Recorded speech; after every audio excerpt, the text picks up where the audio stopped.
We're going to get into talking about bass lines now. And prior to actually talking about the bass lines, we're going to create a synth patch to play our bass with. So this is the first time in the course that we're going to be dealing with creating a synthesizer sound. And I want to do a brief introduction to synthesizers in general so that we have some context of what we're going to do.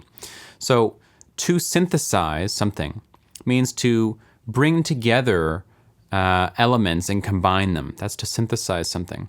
So a synthesizer is an electronic instrument that can create multiple frequencies and bring them together and also alter them, manipulate them, modulate them, do all sorts of things to these frequencies to get you all sorts of different sounds and different timbres. So timbre means the sound of the instrument. So the timbre of a saxophone versus the timbre of a piano versus the timbre that a synthesizer can create. It's the tone quality of an instrument. So synthesizers can produce an insane amount of timbres because they have no physical characteristics. They're not like a vibrating string or a column of air or a reed in a wind instrument or anything. They create sounds electronically, or in this case digitally, by creating waveforms like we've looked at before and manipulating them. So that's what a synthesizer is. Now, what are they used for? They're used for everything. They're used in so many musical genres, almost every genre, and they can play melodies, chords, bass lines, drums even. They can create sound effects and background noises, ambient things. They can basically do whatever. They can be used to emulate acoustic instruments, as in you could create a synthesizer patch that sounds sort of like a flute or a piano or a guitar or whatever, or they can create entirely new sounds that are not possible through acoustic means, through real-world natural materials. Using just the mathematics of the synthesizer and the science behind it, you can create all sorts of crazy timbres and crazy sounds that you can't produce any other way. Now, how does a synthesizer work? Well, there's many kinds of synthesizers, and the most common one is subtractive synthesis. And that's what's going on here in Mai Tai.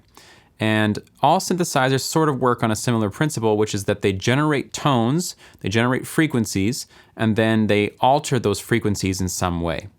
So the way a subtractive synthesizer works is it creates a complex, generally a complex tone, and then it uses various things to remove parts or change parts of the frequencies in that tone to make it sound different. Now, the first part of the subtractive synthesizer, and basically of any synthesizer, is the oscillator. Oscillate means to go back and forth between two states. So a waveform, like we've looked at in the past, oscillates, like a sine wave. And we have an oscillator inside of Mai Tai. In fact, we have two of them. And these oscillators create waveforms that we can listen to. So here's an example.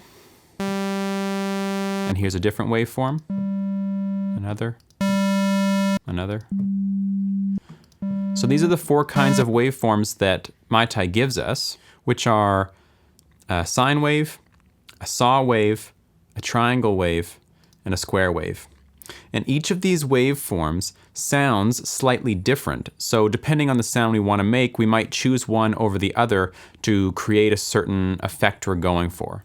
And since we have two oscillators, here's oscillator 1 and oscillator 2, we can have different waveforms in each one and combine them in different ways to get even more possibilities. So there's a lot that can be done just through the oscillators inside of Mai Tai or any subtractive synthesizer for that matter. After the tone has been generated by the oscillator, it moves on to what's called a filter. Now, a filter is basically, if we think about a filter in real life, like they might have a water filter at home, the water runs through the filter, and the filter is designed to let the water pass through but keep out the things that you don't want in your drinking water, some minerals or particles of things or whatever. And so it's letting something through and keeping something out. That's what the filter's doing. So a filter in a synthesizer does a similar thing. The sound is coming through the filter And then the filter is determining what frequencies are allowed to come through and what frequencies are not. For instance, if I use this saw wave here and we listen to this, now if I use this filter and start pulling down this knob, notice that all the high frequencies, the whoosh sounds, they start to get cut out. And here's the opposite. Now we're cutting out the low frequencies and keeping just the high ones. So you see, the filter type, which we have all these filter types here, works in combination with this cutoff knob, and that determines what frequencies come through and what don't. So we've generated a tone in the oscillators, and now we're shaping the tone using the filter. Maybe we don't want the tone to be so bright, meaning we don't want it to have so much high frequencies in it. We want it to be soft. Like when we create our synthesizer patch for the bass sound we're gonna make, we want it to be soft. We don't want it to be like really bright and sound like that one. More soft, like this. More like that. So filters are super important. They're used in like every single synthesizer patch, and it's important to understand them, and we're definitely going to talk about them more in depth as we go along here. Beyond the filter, we have a couple other things that are important to know. We have envelopes over here, and we have LFOs down here. Now, envelopes and LFOs kind of do a similar thing. They're designed to change the sound over time. So you use them to create differences in the timbre of the sound, in the tonal characteristic of the sound through time. So it's not static. It always doesn't just sound like this. Let's put this back up. See how it just sits continuously? It doesn't change. LFOs and envelopes let us change the sound over time. So let's talk about the envelope first. An envelope is what we're looking at right here. It has 4 knobs. We're going to talk about these knobs in depth shortly, but for now, let me just show you an example. So right now, as long as I hold the key, the synth is going to play. If I turn this down and this up, now if I hold the key, it just stops. If I turn this knob up more, it takes longer.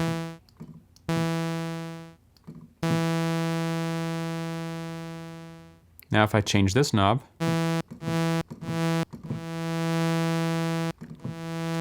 now it takes time for the sound to build up in volume. So you can see the volume of the sound is following the curve of this graph here. So here's the beginning, and it takes time to get up to the peak of the volume, and then it starts to decay. Now listen again. I'll turn this even shorter so we can hear it. So it builds up, hits the top, comes down. So this is a picture of what's happening with the volume. Now we have 2 other envelopes here, and these envelopes can be used to control all sorts of parameters inside the synth. You don't have to just control the volume. You can control the filter or a bunch of other things that we're going to talk about as well. So envelopes are really cool, and the important thing to know about envelopes is that they play once. When I hit the key, it begins here and it runs to the end of this little graph, and that's the end of it. So it goes through its cycle and then it's done. Now that's in contrast to an LFO. An LFO stands for a low frequency oscillator. Remember, frequency is how frequent the waveform is, what its pitch is, how fast it's vibrating. Low frequency is a low note, that means slow vibration. And although it can go quite fast as well, but normally you use it slowly, and the LFO will control some parameter inside the synth, and then you can cause that parameter to change over time. I'll give an example. So what I've got here now is the LFO is controlling the filter. So if you take a listen,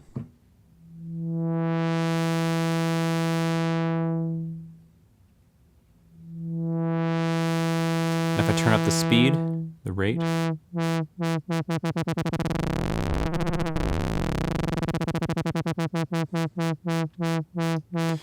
so you see the LFO takes on the shape of whatever shape I pick here. So you can see this one is a smooth sine wave going up and down like this. And if you listen, the filter is moving like that, going up and coming down. Wow, wow, wow, wow, wow. So the LFO can control all sorts of parameters inside the synth, but it doesn't play just once. It oscillates continuously over and over and over and over and over and over and over again. So you can use it to control anything you want. If you want that thing to move either slowly or fast over time, up and down, side to side, loud and soft, anything you can think of. So controlling the sound of the synthesizer over time when you're holding a note happens with the LFOs and it happens with the envelopes. We're going to get into how you really control those things and how you can assign them to do other things in the future, but it's a little more complex than we are at right now. So we're going to keep it simple for now when we make our bass patch, and we're not going to worry too much about LFOs, but I will talk about one other thing here, which is effects. The synthesizer also has some built-in effects like reverb,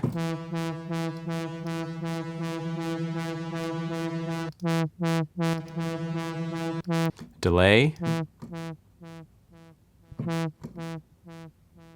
like an echo, and then it has a bunch of other kinds of effects we haven't talked about yet, but these are effects that are built into the synthesizer itself.